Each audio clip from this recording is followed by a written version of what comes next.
Nelly Dodinou, bonsoir. Ulrich Atinéou, bonsoir. Alors, Alphonse Moïsoulé, bonsoir à vous aussi. Bonsoir à vous Ulrich et bonsoir à tous. Mesdames et messieurs, à vous aussi, bonsoir. Saisi par les conseils de Sébastien Germain à Diavon suite à la décision rendue par la Cour de répression des infractions économiques et du terrorisme CRIET, la Cour africaine des droits de l'homme et des peuples a rendu le vendredi dernier, c'est-à-dire le vendredi 7 décembre 2018, une décision. Et dans cette décision, elle, c'est-à-dire la Cour africaine des droits de l'homme et des peuples, demande à l'État béninois de surseoir à la mise en exécution de la décision rendue par la Cour d'exception, la CRIET. Depuis cette date, le gouvernement béninois n'a rien dit officiellement, mais selon la correspondance de la Cour, l'État béninois dispose de 15 jours pour réagir. Cependant, le débat continue au sein de la population. Maître Paul Kato Atita, bonsoir à vous. Bonsoir. Vous êtes ici sur ce plateau ce soir pour aborder le sujet avec nous. La toute première question, que dit concrètement, en termes clairs, en termes simples, la décision de la Cour africaine des droits de l'homme et des peuples en date du vendredi dernier dans l'affaire Sébastien Germain à Diavon? Bon, il faut dire que ce que dit cette décision-là, je l'ai lu comme tous les Béninois à travers les réseaux sociaux. C'est ça. Peut-être c'est par ma formation professionnelle que je peux avoir une connaissance plus approfondie de son contenu que certains de nos compatriotes. Et simplement, c'est une décision qui demande à l'État béninois de mettre sous veilleuse cette décision de la CRIET, c'est-à-dire la condamnation à 20 ans d'emprisonnement, le mandat d'arrêt décerné, et tout ce qui a pu être dit au titre de condamnation contre Sébastien Germain et ses employés qui ont été condamnés à un même moment que lui. Une mise sous veilleuse, une mise en attente de la décision, et cela, dans notre jargon, ça s'appelle le surseoir à l'exécution de la décision. Voilà.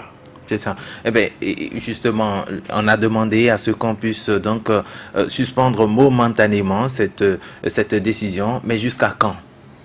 La Cour, dans sa décision, par rapport à tout ce que nous avons lu et j'ai lu également, il transparaît que c'est jusqu'à ce qu'ils rendent sa décision sur le fond. C'est-à-dire jusqu'au moment où ils vont rendre la décision sur la requête dont M. Sébastien Diavon les avait saisis il a de cela quelques mois.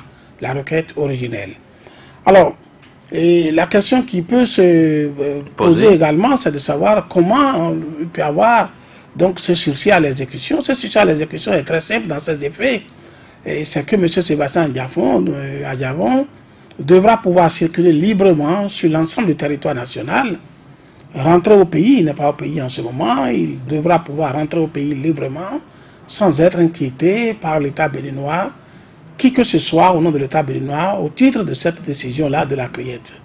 Il peut également circuler dans tous les pays de la planète sans être inquiété par qui que ce soit de la part de l'État béninois au titre de cette décision-là, c'est-à-dire qu'aucun mandat ne pourra être exécuté contre lui. Et la Cour va loin et prend la précaution parce que dans les délais de 15 jours, cela est très important de le signaler, prend la précaution de dire à l'État béninois de lui rendre compte des mesures qu'il entend prendre pour garantir cette jouissance à M. Diavon.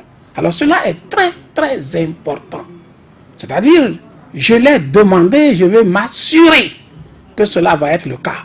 Et pour qu'il en soit le cas, en retour, envoyez-moi un engagement d'exécution de ma décision. Cela est très important. Et je vais l'expliquer. Allez-y. La Cour africaine, en tant que juridiction, traduisant dans les faits les aspirations du droit international du droit de l'homme, a vocation à ce que cette décision, la protection qu'elle accorde aux individus, soit réellement des protections effectives.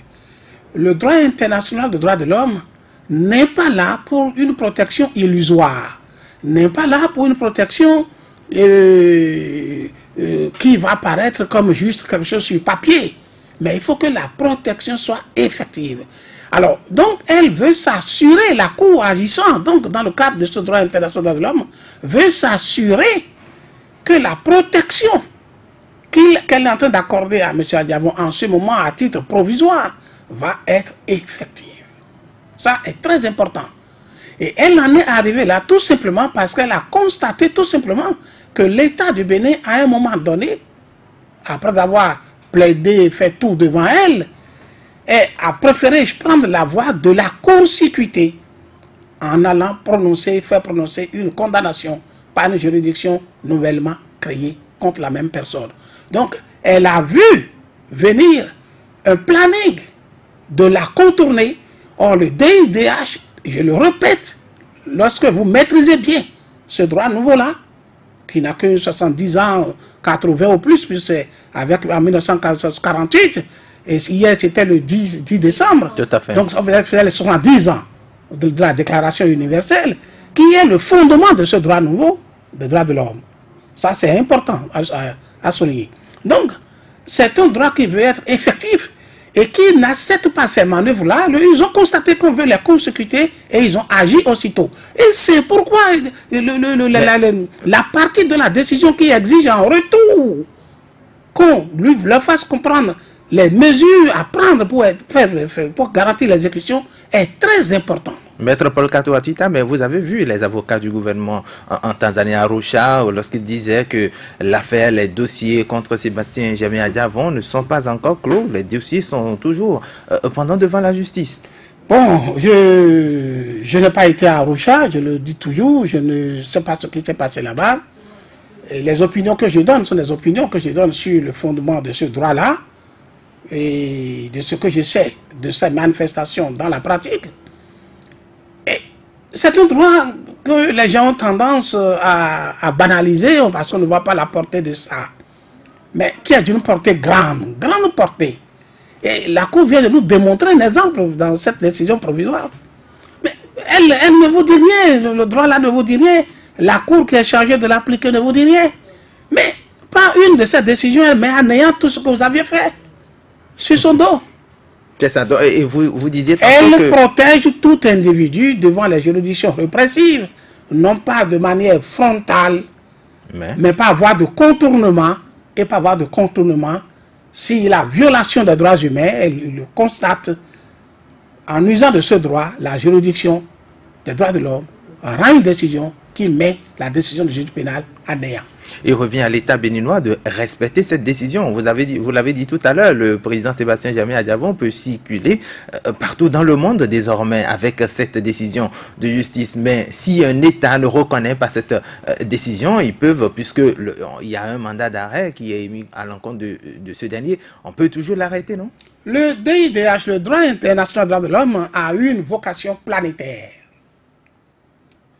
Planétaire d'une organisation terrible de vertical en bas, c'est-à-dire du sommet en bas, quittant les Nations Unies, l'organe fêtier principal, passant dans tous les continents de la planète et allant dans les États à la base.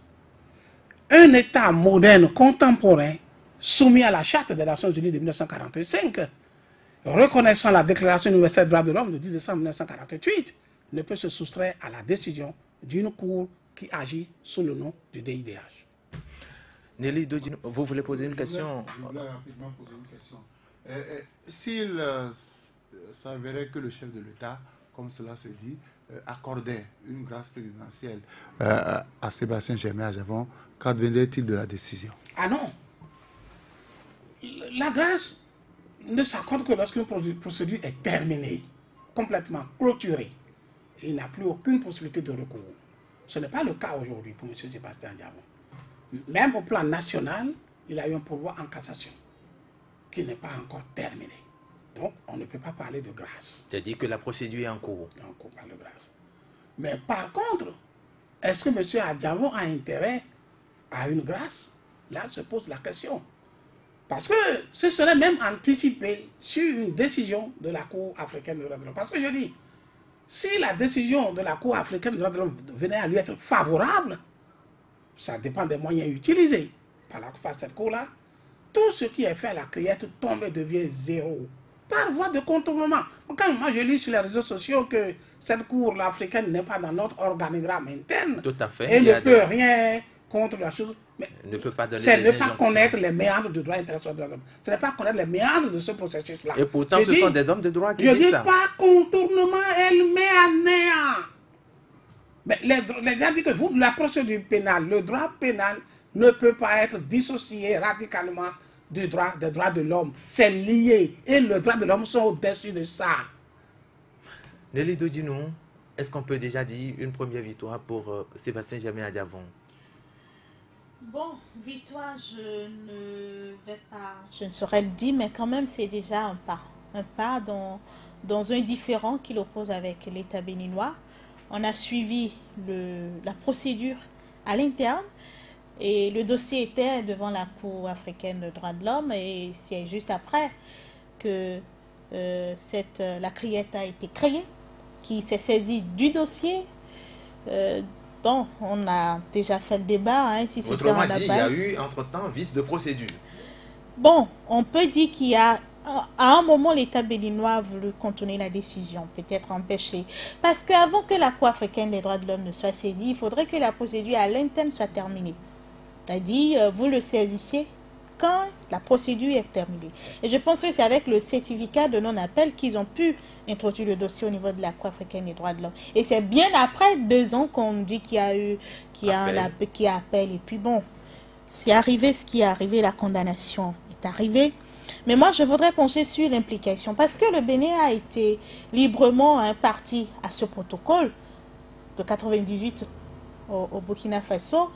Sont 30 États à ratifier ce protocole de la Charte africaine des droits de l'homme et des peuples. Et le Bénin particulièrement fait partie des 8 pays qui ont accepté la compétence juridictionnelle de la Cour africaine des droits de l'homme. C'est-à-dire que les 8 pays, y compris le Bénin, le Burkina Faso, le Ghana, la Côte d'Ivoire, le Malawi, la Tunisie, bon, pêle-mêle, a accepté que dans un différend, que les citoyens de ces États-là puissent saisir la Cour africaine des droits de l'homme parce qu'elle accepte ces États, parce qu'ils acceptent la compétence de cette Cour-là. Donc, si vous acceptez, ce qui veut dire tout ce que vous avez ratifié librement s'impose à vous. Et je pense qu'on dit les États partis doivent s'engager à se conformer à l'arrêt sur les litiges auxquels ils sont partis, mais aussi garantir l'exécution. Ça fait partie du protocole. Donc, si l'État béninois est parti à ce protocole, signé et fait, ce qui veut dire toutes les décisions, les arrêts rendus par cette Cour s'imposent à elle et doit s'assurer de l'exécution de cette décision, des arrêts de cette Cour. On a vu un régime ratifier des accords du genre et ne pas respecter également les décisions prises par cette juridiction. Soit on n'est pas en état de droit, soit on est en état voyou. Quand vous êtes un État respectueux de vos engagements pris à l'international, quand vous ratifiez un protocole d'accord, ça vous engage. Et je vous ai dit, le Bénin a accepté de façon spéciale, ils sont 8 États, à s'engager pour dire nos citoyens peuvent saisir la Cour africaine. Et les décisions, les arrêts que vont rendre cette Cour vont s'appliquer, s'imposer à nous et assurer l'exécution même. Et c'est ça la décision du vendredi. Faire injonction à l'État béninois, dans un délai de 15 jours, de lui donner les moyens par lesquels il pense exécuter sa décision, le sursis à exécution, comme l'a dit Maître tout à l'heure. Donc, l'État béninois, dans son rôle, dans le respect des engagements internationaux, dans le respect de la démocratie, dans le respect des droits de l'homme, doit pouvoir signifier dans un délai de 15 jours, dire voilà ce que je fais en attendant. Vous ne voyez pas l'État béninois dire le contraire? Je ne pense pas, parce que, en tant qu'État, nous avons accepté. Et je dis, ceux qui sont là aujourd'hui en ont profité, ne serait-ce que de ces juridictions internationales, de droit international. Par exemple, quand je prends le rétablissement du PVI, c'est sur l'arrêt d'une décision d'une juridiction internationale que le PVI a été rétabli. Et nous avons déjà accepté la compétence juridictionnelle de cette Cour-là dans nos actes, dans nos faits, parce qu'en droit, il y a ce qu'on appelle la jurisprudence. Et donc, compte tenu de cette jurisprudence, moi, je pense à mon avis, l'État béninois, bon élève au plan international, respectueux des droits humains, des droits de la personne et des peuples, doit pouvoir appliquer cette décision. Ne pas le faire, c'est accepter de se faire qualifier comme un État voyou. Un État voyou, c'est une expression qui existe, c'est-à-dire des États qui ne respectent pas leurs décisions de justice. Tout simplement. Alphonse Moïsoudé, vous pensez que nous allons donc vers un État voyou? Vous savez, parfois, la nature vous met à l'épreuve des faits. Parce que Qu'il vous souvienne que quand la CCJ avait pris la décision, on a dit, où vous payez, je crois, 157 milliards 163, je crois. à Patrice Talon, où vous lui restituez le PVI. Tout à fait. Et en ce moment-là, les spécialistes du droit qui sont aujourd'hui aux affaires nous ont démontré que si le Bénin ne respectait pas cette décision, qu'on aurait terni l'image du Bénin à l'extérieur. Et je crois savoir que la Charte africaine des droits de l'homme et des peuples fait partie de notre Constitution. Donc on ne pourrait pas me dire que ce droit ne sera pas respecté. Donc je disais que le temps vous met à l'épreuve. Quand vous étiez de l'autre côté, vous vous êtes retrouvé dans un même schéma. Et celui qui était au pouvoir en ce moment-là n'avait pas voulu respecter la décision de la CCJA. Il disait l'État béninois ne va donner aucun copec. Et malheureusement, il est parti, mais la décision finalement a été appliquée puisqu'on a restitué le PVI acquis de droit, puisque l'État béninois n'avait pas déboursé la somme exigée. Et je crois que nous devrions, en fait, ceux qui ont saisi la criette pour court-circuiter la Cour africaine des droits de l'homme connaissent bien le mécanisme. Ils savent comment ça fonctionne.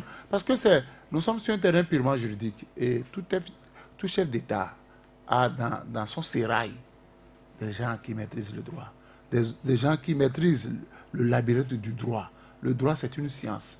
Et des gens qui ont lu les textes, qui maîtrisent la réalité des textes. Aujourd'hui, le Bénin, quand je compte les 2 semaines, ça fait le 22 décembre. Donc le Bénin doit pouvoir montrer aux peuples africains que nous sommes respectueux des droits. Ce n'est pas nous qui avons sorti l'expression État voyou. Ce n'est pas nous qui l'avons sorti. C'est le chef de l'État actuel qui a utilisé l'expression pour dire un État qui refuse de respecter les décisions de justice est un État voyou.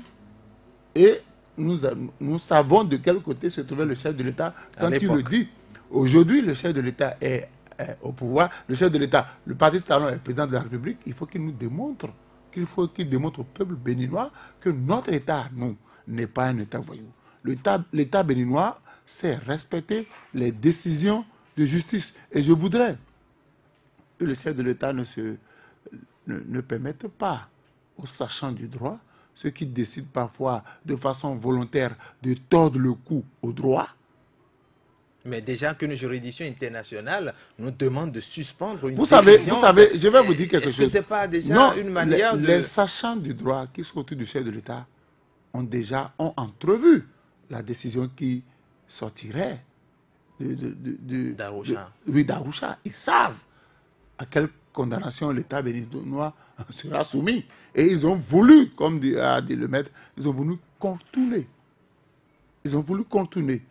Et pourtant, la Cour a rétabli le droit. Il dit, ça, vous mettez de côté. Vous ne devez pas perturber la saisine. Vous attendez que ce processus-là aille à son terme. Donc, moi, je voudrais que mon État, que mon pays dise, nous, au Bénin, on respecte les droits. Parce que, de par le passé, vous en avez été victime, et tout le monde a crié, et vous avez été finalement rétabli dans vos droits. Donc, vous permettez aussi à vos concitoyens de bénéficier de leurs droits. Là, on n'a pas encore condamné l'État béninois, mais on a constaté qu'il y a eu entorse dans la procédure. On a voulu rétablir le droit. Donc, je voudrais que, parce que depuis vendredi, je n'ai pas vu des sachants du droit monter au créneau pour nous décortiquer cette décision. Mais c'est le silence plat partout. Donc, l'État béninois... Parce qu'il revient peut-être au chef de l'État de prendre seul sa décision. Non, ça ne fonctionne pas comme ça au Bénin. Vous savez très bien que quand des décisions de ce genre-là tombent, il y a des sachants qui montent au créneau, qui pour défendre peut-être le camp concerné, pour dire non, ça ne se passera pas comme ça. Mais depuis, moi j'attends carrément le 22 décembre pour voir quelle sera l'attitude de l'État béninois. Est-ce que l'État béninois va respecter cette décision ou bien l'État béninois va jouer à l'enfant rebelle? Maître Paul Kato Atita, le dossier était déjà devant la cour d'Arusha lorsque on a créé la criette et puis voilà, on a prononcé une décision de justice. Est-ce que dans ce temps-là, la cour n'avait pas la possibilité de suspendre même déjà le procès ou d'arrêter ou d'empêcher qu'il y ait un verdict avant donc de suspendre ou de sussoir cette décision de justice? Vous parlez de quelle cour? Je parle de la cour d'Arusha, la cour africaine des droits de l'homme Et des peuples. Cette Cour a rendu une décision comme quoi de surseoir à toute décision contre Sébastien Germain Adjavon. Et je demandais, puisque l'affaire était déjà devant cette Cour, est-ce qu'il ne pouvait pas empêcher qu'on prononce même déjà la décision de justice condamnant Sébastien Germain Adjavon à ses 20 ans de prison? Est-ce que la Cour n'a pas tardé avant de sortir une décision? Je ne peux pas répondre à votre question d'une manière directe parce que je ne sais quand M. Adjavon a porté cet incident-là de la criette à la connaissance de la Cour. Ce que je sais, c'est que la plainte originelle était déjà en examen devant cette Cour africaine, bien longtemps. Depuis 2007. Voilà. Et c'est récemment qu'il a eu la criette. Et ce que je sais, c'est que l'affaire de 18 kg de cocaïne pure était déjà devant la Cour africaine des droits de l'homme. Et avec beaucoup d'autres faits, à savoir la situation de Radio Soleil, la situation de la télévision CKTV, ces problèmes fiscaux avec l'État, d'autres persécutions, etc., dont il est l'objet. Tout ça est déjà réuni devant la Cour. Et était en examen lorsque l'incident de la condamnation de la criette est venu. Ce que vous auriez peut-être me demandé, j'allais peut-être répondre, oui, c'est que les acteurs judiciaires qui recevaient ce dossier de la criette, ou qui tentaient de monter le dossier vers la criette, ou qui en avaient même l'examen au niveau de la criette, devraient se dire, mais ce dossier, dans son fond, est dans un lot de dossiers au niveau de la Cour africaine des droits de l'homme. Qu'est-ce qu'il va revenir? Où allons-nous? Qu'est-ce que ça va être? La question pouvait être posée. Mais cette question n'a pas été posée. Parce que si elle a été posée, ce que la question que vous me posez, c'est doit être l'inverse. Tout à fait. C'est doit être plutôt la crière qui doit se dire, mais moi, poser des questions. Moi, je vais être méfiante et j'attends. Et j'attends. Ce qu'elle n'a pas fait. J'attends. Ce qu'elle n'a pas fait, ça, oui. Mais ce n'est pas du côté de la Cour africaine. Autrement dit, est-ce que vous pensez que à ce niveau, on peut... C'est vrai, vous êtes un homme de droit, mais est-ce que la politique n'a pas pris le dessus dans Non, non, je ne vais pas trop rentrer dans ces détails. Je suis là juste pour des avis juridiques. Tout à fait. C'est peut-être eux qui devraient dire, mais ah oui, cette affaire, c'est vrai, c'est avec nous, mais ça a un pied là-bas. Et comme je l'ai dit tout à l'heure, le droit international, les juridictions du droit international des droits de l'homme, même si elles ne figurent pas directement dans l'organigramme ordinaire d'un pays, ce sont des juridictions qui contrôlent le fonctionnement de des juridictions nationales, surtout en matière pénale. Elles exercent un droit de regard sur les sentences qu'elles prononcent et les analyses peut même aboutir à les faire annuler par voie de contournement. Et c'est ce qui s'est dessiné par cette décision provisoire pour dire suspendre ce que vous avez fait. Imaginez-vous, écoutez, imaginez-vous que au bout de rouleau, cette Cour africaine arrive à dire, par exemple, au bout de rouleau, c'est une hypothèse. Tout à fait. Que toute la procédure suivie contre M. Sébastien Adjavon et ses n'est pas équitable. Une seule phrase au niveau de la criette n'est pas équitable. Ça veut dire que la condamnation de la criette est annulée par voie de contournement. Autrement dit, on reprend dans ce cas par voie de contournement, c'est annulé. C'est-à-dire, nulle part au monde, aucun pays n'appliquera cette décision. Mais et si l'État béninois refusait d'appliquer... Je viens. Cela voudrait dire que même au plan national béninois, ni le constituant béninois, ni le législateur béninois, ni l'organe judiciaire béninois ne peut l'appliquer contre lui. Parce que ce que les gens ignorent, les gens parlent du chef de l'État, non. Cela n'implique pas seulement le chef de l'État, ça s'implique à tous les organes nationaux ayant pouvoir d'exécuter cette décision. Cela rejaillit et engage leur responsabilité, pas seulement en tant que fonctionnaire de l'État ou agent public, mais également individu. Cela s'impose à ce titre-là. Vous ne pouvez pas braver la décision d'une cour comme celle-là, surtout dont la charte qui la fonde est dite partie intégrante de votre constitution au plan national. Et si cela arrivait? Bon, si cela arrivait, les conséquences, peut-être pas tout de suite, demain peut-être. Justement, Maître Paul Kato Atita, vous avez parlé tout à l'heure de Sébastien Germain Adjavon, comme quoi, désormais, bien parlant de cette suspension, qu'il est libre, ou du moins qu'il peut jouir donc de sa liberté, bien que la Cour africaine des droits de l'homme n'ait pas encore statué sur le fond du dossier. Ce n'est pas ce que j'ai dit. Ce que j'ai dit, dans le cadre de cette décision provisoire qui est rendue le vendredi dernier, oui, il a ses droits. Pendant le temps que prendra la Cour pour rendre sa décision sur le fond. C'est ça le sens de cette décision du vendredi dernier. C'est ça. Donc, jusqu'à la date de la décision prochaine de la Cour africaine des droits de l'homme, Sébastien Germain Adjavon n'a jamais été condamné.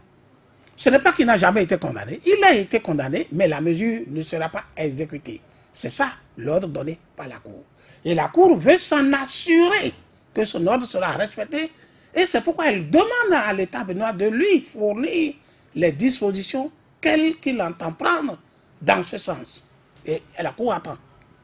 Justement, mon collègue a demandé tout à l'heure, et si le gouvernement béninois ne réagissait pas, et vous avez dit, les conséquences viendront peut-être après ce régime, ou après, quelle est la coercition, la force qu'a cette Cour-là pour agir sur l'État béninois ou pour... Non, il ne faut pas voir le problème comme ça.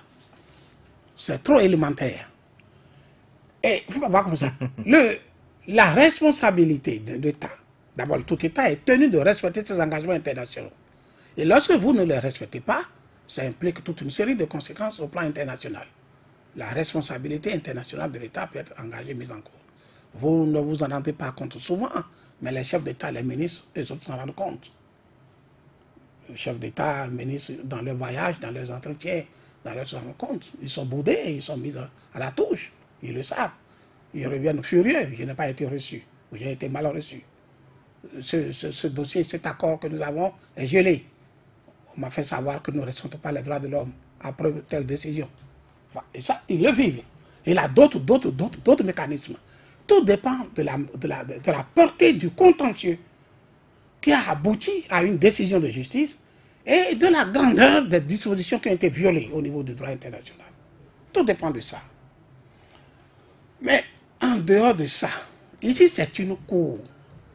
Et vous ne pouvez pas imaginer ce que va être la réaction de ces juges si dans 15 jours, ils ne reçoivent pas une disposition du Bénin qui dit nous ferons comme ça, comme ça, comme ça. Et comme je l'ai dit hier à vos collègues de CKTV, oui. S'ils arrivaient à constater l'outrage, vous allez penser que c'est sur papier. Oui, c'est sur papier. Mais je l'ai encore dit hier, je le répète, qu'un juge constate à votre charge que vous l'avez outragé, c'est grave de conséquences. Vous ne pouvez peut-être pas sentir les conséquences tout de suite, parce que vous êtes sous la protection des avantages, des immunités de vos fonctions étatiques. Mais la fonction étatique n'est pas éternelle. Et les rapports de force politique ne sont pas toujours figés. C'est ça. Donc, c'est dans ce cadre qu'il faut concevoir tout ça. Voilà. Maître Paul Kato Atita, est-ce que cette décision de la Cour africaine des droits de l'homme et des peuples, est-ce que ça ne remet pas en cause toutes les décisions, même déjà prises au niveau de cette juridiction spéciale? Non. Ça ne concerne que les problèmes de condamnation de M. Adjavon et uniquement ça. Lorsque nous faisons une petite maintenant, analogie, oui. Non, maintenant, la criette, je l'ai toujours dit, en tant que juridiction d'exception, ne peut nulle part être accueillie par une institution de droit international des droits de l'homme. Nulle part. Ça, c'est autre chose. Et si l'existence même de la criette en tant que juridiction nationale est portée devant cette cour, ça m'aurait étonné qu'elle n'en arrive pas à une décision qui permette de la mettre de côté. Nelly Dojino, je demandais tout à l'heure à Maître Perkato Atita si cette décision, c'est vrai, aujourd'hui nous parlons du cas Sébastien Germain à Diavon, mais est-ce que cette décision déjà de suspendre, puisque c'est Sébastien Germain à Diavon, c'est les conseillers juridiques qui ont porté l'affaire à la Cour africaine des droits de l'homme, il ne faut jamais oublier. Donc il y a d'autres décisions également qui ont été rendues par cette Cour d'exception. Est-ce que ça ne remet pas en cause la procédure, les décisions qui ont été rendues entre-temps par cette même juridiction? Donc, comme Maître l'a dit tout à l'heure, c'est parce qu'il y a une requête au niveau de la Cour, il y a eu procès et que la Cour est en train de rendre une décision provisoire. Donc, je ne sais pas si la Cour africaine des droits de l'homme s'auto-saisit, je n'ai aucune idée. Donc, Maître me confirme que la Cour africaine des droits de l'homme ne s'auto-saisit pas. Donc, il faut forcément porter le différend vers la Cour avant que la Cour ne tranche. Et cette fois-ci, nous n'allons pas au niveau de la Cour. Nous restons à l'interne ici pour apprécier ce que... enfin, puisqu'il y a, vous savez qu'il y a eu autant de polémiques autour de la création de cette juridiction spéciale avec les décisions qui ont été rendues notamment. Oui. Et on l'a dit tout le temps, le débat a été fait. Et en dehors du Bénin, ce n'est qu'au Sénégal que vous avez cette cour-là. La cour... la CRIE. Voilà. Et... je crois le mois dernier, il y a une condamnation même déjà de cette cour-là qui ne respecte pas les droits de l'homme. Parce que le Bénin, nous avons traité, nous étions partis à des traités. Et nous avons accepté que nulle part, il ne saurait y avoir un procès sans le double degré de juridiction. Ça permet de garantir les droits de l'homme. Il peut y avoir ce qu'on appelle les erreurs judiciaires. C'est pas pour rien qu'il y a le double degré de juridiction pour permettre, ne serait-ce peut-être au juge en appel, d'apprécier autrement le dossier. La preuve, quand vous voyez le dossier de faux médicaments concernant les pharmaciens grossistes, au moins en appel, ils ont eu une réduction de peine. Donc, c'est pour garantir les droits de la défense également. Et ce qui s'est passé au niveau de la CRIET, pendant le procès à Diavon, vous et moi, nous avons... au moins, moi j'ai été témoin, au moins les avocats de la défense en ont dénoncé, où il n'y a pas eu un procès équitable. On n'a pas permis aux avocats de la défense de... non seulement d'avoir accès au dossier, ils n'ont pas pu plaider, on l'a même interdit, on ne l'a même pas permis de se constituer en tant qu'avocat. Donc, les droits de la défense ont été violés, donc les droits de l'homme. Et pour revenir à toutes ces décisions qui sont rendues par cette cour spéciale, tout le monde le dit. Que ce soit l'UNAMAB a dénoncé dans un communiqué la création de cette cour. C'était des avocats, c'était des professeurs, des universitaires qui sont passés sur nos plateaux dénoncer l'existence d'une telle cour qui ne permet pas, nous ne sommes pas dans une situation de guerre ni de crise, parce qu'en créant cette cour, c'est tout comme si nous sommes devenus une plate tournante de la drogue, c'est-à-dire le Bénin est devenu un cartel de drogue, le Bénin est devenu un pays où il n'y a que des crimes économiques. Quand nous vendons ça à l'international, il serait difficile pour nous de bien se comporter face aux autres.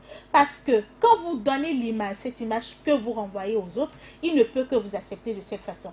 Et quand vous demandez qu'allons-nous faire, c'est vrai, quand les gens vont saisir la Cour africaine des droits de l'homme, qui vous dit que peut-être les défenseurs des droits de l'homme ont déjà saisi la Cour africaine des droits de l'homme pour se prononcer peut-être sur ce dossier. Je vous ai déjà dit de façon unanime, depuis la création de cette Cour, ceux qui sont spécialistes du droit, magistrats comme avocats, ont déjà dit que cette Cour n'a pas sa raison d'être dans un état de droit tel que le Bénin. Le reste, on verra. Et aussi, il faut se dire qu'on a eu un problème avec ces cours. Il faut accepter qu'à un moment, le législateur n'a pas fait son boulot. Parce que quand vous voulez prendre une loi, vous devez chercher à voir si cette loi répond aux normes internationales. Vous devez savoir ça. Et je pense qu'à un moment donné, la commission des lois, peut-être, n'a pas fait ce boulot. Parce que si la commission avait fait ce boulot, on aurait pu le dire, en créant une cour d'exception, vous êtes en train de violer l'un de peut-être de vos protocoles d'accord, vous êtes en train de violer des conventions que vous avez signé. Et une fois au niveau de la Cour constitutionnelle, qui est le juge en matière de droit international ou de droit de la personne humaine, parce que le juge constitutionnel, c'est le juge qui tranche de ces litiges-là, devait aussi vérifier si les législateurs ont vraiment veillé à ce que dans cette loi, qu'il n'y ait pas des élans, une loi qui ait des élans de violation de droits de l'homme. Donc, à surtout, je sais pas, hein, l'échelle, chaque acteur à un niveau donné n'a pas fait son boulot. Et je pense que quand tout le monde en parle, tout le monde crie, peut-être on va finir par mettre cette histoire de côté. Alphonse Moïse Soudé, oui, Maître Paul Kato-Attita, vous voulez rapidement réagir? Revenir sur ses préoccupations tout à l'heure. Oui. Parce qu'avec insistance, il a voulu savoir ce qui pouvait arriver si le Bénin ne respectait pas cette décision, etc. Tout ça. Il faut savoir tout simplement ceci, que ce qui s'est passé vendredi, c'est une humiliation pour le pays, pour notre pays. Le Bénin. C'est une humiliation. Il n'a pas autre mot pour le désigner. Un. De deux, ce qui s'est passé vendredi, c'est déjà une sanction. C'est un rappel à l'ordre. C'est un blâme. Vous savez, en droit international, les sanctions ne sont pas comme sur des individus. Mais il y a des sanctions morales. On vous rappelle, malgré votre souveraineté étatique, ce qui est de votre obligation. Et cette décision du vendredi rappelle gentiment, poliment, à notre pays que nous devons respecter une cour comme la Cour africaine. Nous devons respecter nos engagements par rapport à cette cour. Nous ne devons pas venir devant elle, liés par une procédure, et vouloir contourner cette procédure au plan national. C'est un rappel à l'ordre. C'est une humiliation. C'est une déculottée pour notre justice. Non, c'est une sanction morale. Et ça fait partie souvent des sanctions mises en œuvre dans le droit international. Ce n'est pas qu'on prend un bâton pour venir taper un enfant, non. Mais on vous dit poliment ce qu'on n'aurait pas pu dire. Mais on sait qu'en vous le disant, en vous amenant à le faire, on vous blesse dans votre amour-propre. Et ça vous amène à dire, je dois respecter désormais. Et c'est cela qui continue lorsqu'on demande à notre pays de fournir en retour un engagement écrit. Alors, lorsque les grandes puissances, les grands pays se retrouvent face à cette situation-là, lorsqu'ils constatent même qu'ils sont déjà en conflit avec le droit international et qu'on peut leur faire ce rappel à l'ordre, ils sont toujours les premiers à renoncer à leurs revendications, ils sont toujours les premiers à quitter les lieux et à faire constater qu'ils sont en règle, ils ne veulent pas de discussion, ils ne veulent pas de conflit. C'est fréquent. Et c'est un mode, un mode, pour sauver leur honneur. La seule chose aujourd'hui, d'une manière élégante, que notre pays sauve l'honneur en respectant cette décision-là. Tout simplement. Maître Paul Kato-Attita, est-ce que cela laisse déjà entrevoir la possible décision de cette cour-là? Il ne faut, je suis juriste, je ne vais pas rentrer dans cela. Et j'ai dit que les mesures provisoires comme ça, c'est toujours fréquent. Au niveau que ce soit national, partout, c'est fréquent. Ce qui pose problème... L'avocat porte vraiment des gants ce soir pour ne pas... C'est qu'on a voulu contourner une juridiction et en violation d'une procédure existante, en violation de nos engagements vis-à-vis de cette cour, vis-à-vis des textes fondamentaux qui font cette cour-là. Et je dis, en droit international, on vous fait ce rappel gentiment. On n'a pas besoin de la juste pour dire quelque chose, c'est qu'en droit international, elle dit, quand l'État s'est fait représenter, c'est-à-dire un État qui s'est fait représenter lors d'un procès, a l'obligation de respecter la décision. C'est parce que il y a une reconnaissance de cette cour-là que vous êtes allé plaider devant cette cour et que vous avez eu des conseils, vous avez envoyé des avocats défendre l'État béninois. C'est tout comme si vous et moi, on est en procès et que vous envoyez vos avocats et qu'après procès, on a sorti une décision. Même si ce n'est pas une décision définitive, une décision provisoire, vous n'allez pas l'appliquer. Étant donné que vous êtes parti à ce procès, que vous avez envoyé des avocats, vous êtes obligé de l'appliquer. Je pense que l'État béninois va l'appliquer parce que nous sommes Nous faisons partie d'une communauté, nous avons été à des traités et je pense qu'on va pouvoir respecter et que la pression, peut-être Maître l'a dit, on ne la voit pas. Mais sur le plan international, c'est beaucoup plus difficile. Je vous donne juste l'exemple de ce qui se passe avec l'Arabie Saoudite. Aujourd'hui, sur le plan international, l'Arabie Saoudite se sent mal à l'aise. Très mal à l'aise. Quand le prince Ben Salman doit voyager, actuellement, ce n'est plus le monsieur qui avait tout le monde avait ce plaisir de le voir, le prince. Vous comprenez? Juste parce qu'il y a le cas Khashoggi. Même dans son association, je ne sais pas, l'OPEP où il est membre, il avait tout son poids. Mais aujourd'hui, il est lésé parce qu'il y a un dossier. Donc, sur le plan international, la pression n'est pas forcément de prendre les fusils. La pression n'est pas forcément de faire ceci. Mais ça se sent au niveau de la diplomatie. Ça se sent au niveau des investissements. Alphonse Moïsoudé, c'est déjà une sanction morale pour le Bénin d'ici. Non, vous savez, moi j'ai toujours dit que à l'épreuve du temps, les lois qui sont votées dans mon pays montrent leur faiblesse. Parce que le chef de l'État a des conseils juridiques. Et je dis, le chef de l'État doit pouvoir commencer par interpeller ces conseils juridiques. Parce que, oui. Ils n'ont pas fait un bon boulot. Oui. Ou vous me dites la vérité, ou vous me tournez en rond. Est-ce que les conseils juridiques ne savaient pas qu'il ne fallait pas accepter que, une fois que la procédure a été déclenchée à Ocha, qu'on ne devait pas faire ce qu'on a fait là? On ne fait pas de la politique partout. On ne fait pas de la politique partout. Parce qu'aujourd'hui, si on n'avait pas pris ce risque-là de dire, bon, on peut court-circuiter la Cour africaine des droits de l'homme et des peuples en envoyant le dossier au niveau de la prière, on n'aurait pas eu cette humiliation-là. Parce que je dis, au-delà de tout, ce n'est pas dans tous les dossiers qu'on fait de la politique. Mais parfois, il faut arriver à dire au chef, voilà ce que dit la loi. Si nous procédons de telle sorte, voilà ce qui nous arriverait. Mais il ne faut pas, parce qu'on veut plaire au chef, ne pas dire le droit au chef. Parce que là...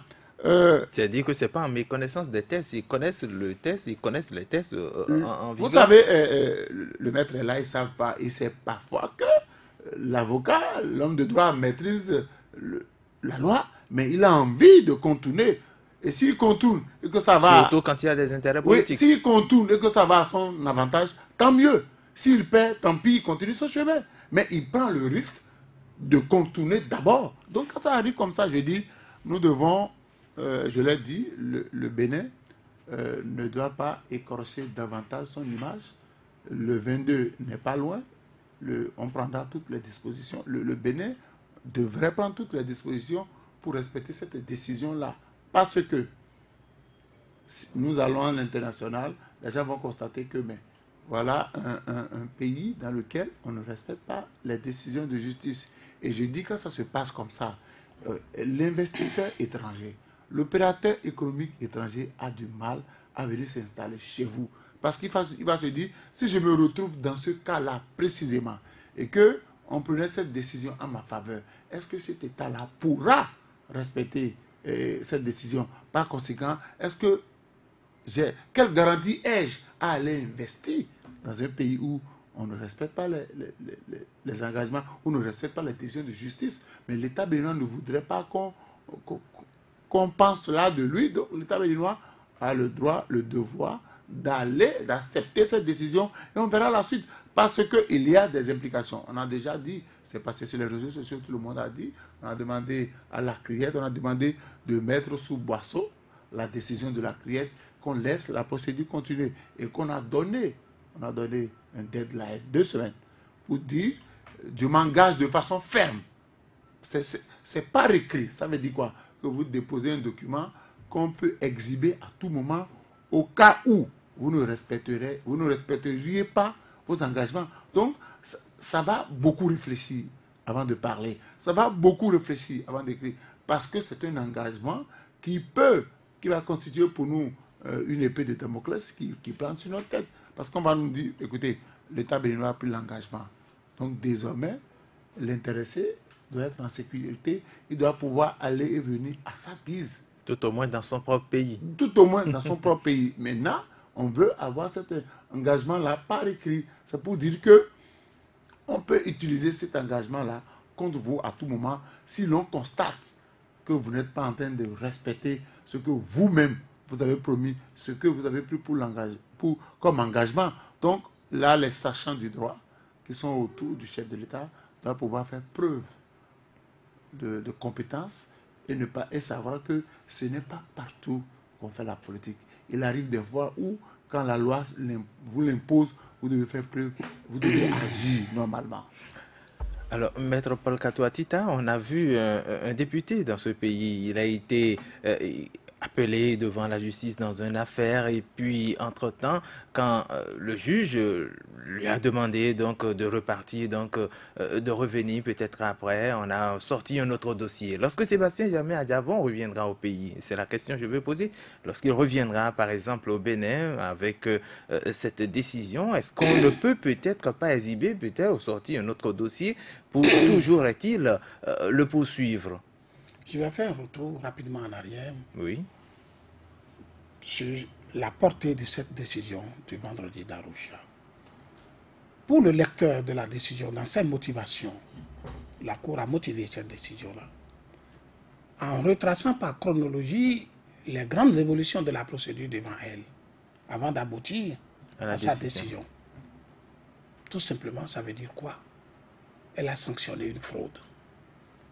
Elle a constaté que notre pays s'était engagé en saisissant la criette dans une procédure frauduleuse vis-à-vis d'elle. Ce n'est pas bon. Ce n'est pas bon. Et j'ai parlé tout à l'heure de rappel à l'ordre. Je parlais tout à l'heure d'une sanction morale. Ce n'est pas bon. Ce genre de choses doivent être évitées à l'avenir pour l'image du pays. Et la seule chose que je peux suggérer, moi, aujourd'hui, en tant que citoyen, c'est que cette décision soit respectée.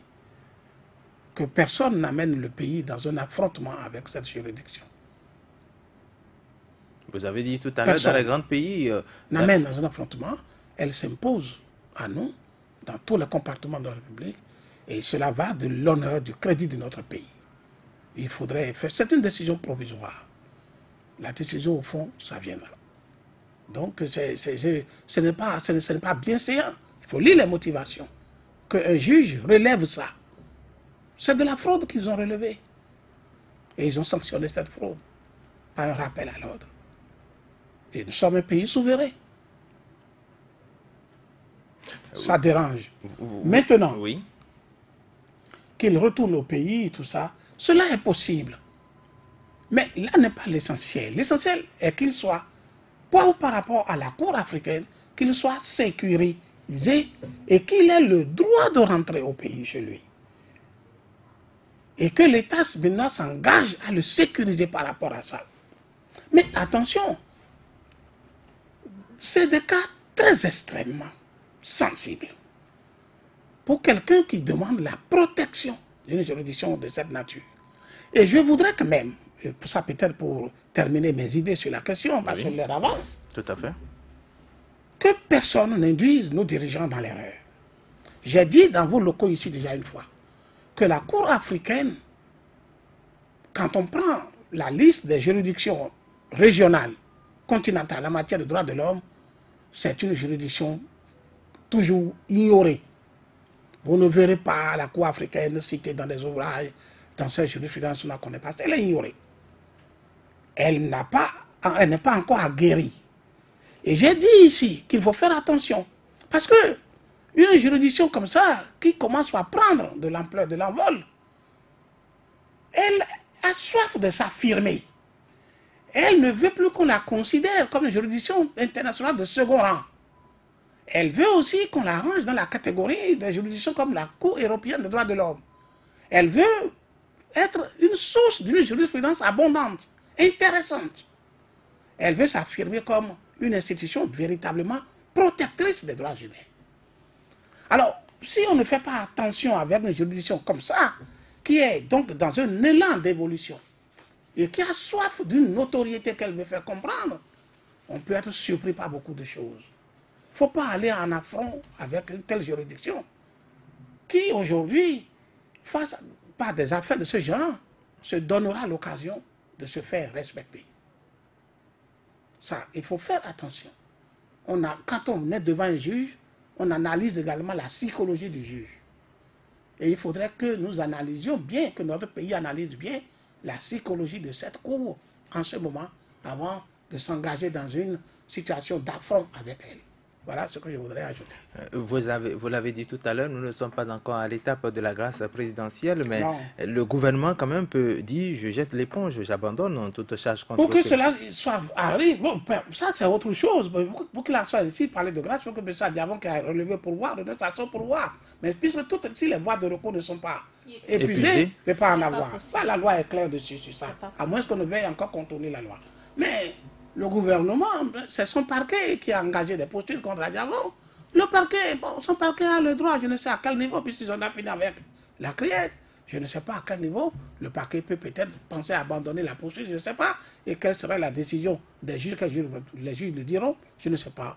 Bon, l'acrobatie juridique, c'est encore à eux de rechercher, de trouver la voie, la porte de sortie si c'est cela. Mais si c'est par la grâce présidentielle, non. La loi béninoise n'offre pas cette possibilité à cet État. Alphonse Souré, pour finir. Non, moi, je voudrais que le Bénin respecte la décision. Et nous verrons la suite. Le Bénin a été le quartier à la tête de l'Afrique. Le Bénin a été le pays dans lequel on pose de bons actes. Et je crois savoir qu'on posera les bons actes. Elie Dodjinou. Oui, je fais confiance à l'État béninois. Je présume bien de sa grandeur d'esprit, je présume bien de l'enfant respectueux du droit international, je présume bien de l'enfant respectueux des engagements internationaux qu'on prend, et je suis sûre que avec la décision, ils vont l'appliquer parce qu'ils en ont profité aussi, et je pense que Sébastien Diavon pourra rentrer pratiquement dans ses droits en tant que citoyen libre, en attendant la décision au fond, parce qu'il faut préciser, ce n'est qu'une décision sur la forme, c'est une décision provisoire. Les débats au fond n'ont pas encore commencé, la décision définitive n'est pas encore prononcée. Maître Paul Katoa-Tita, 30 secondes pour conclure. Il faut éviter un affront inutile avec cette cour, tout simplement. C'est ça. Merci beaucoup à vous, Maître Paul Katoa-Tita. Merci d'avoir accepté notre invitation. Merci également à vous, Alphonse Moïsoudé. Merci à Elie Dodjinou. Merci également à Ghislain Gwangwa qui a assuré la mise en onde de cette émission. Et c'en est fini pour ce numéro d'Intégral. On se retrouve demain pour un autre numéro à 18h. Merci et bonsoir chez vous.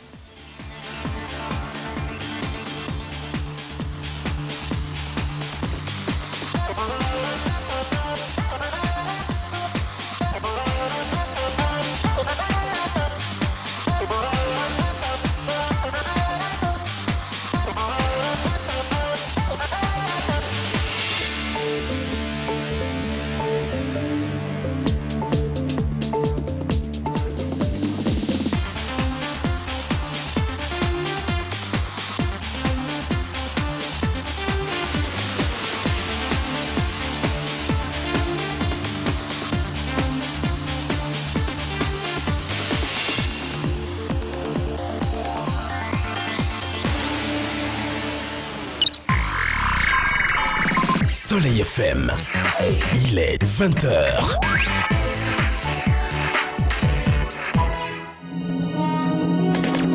Le Grand Point, édition de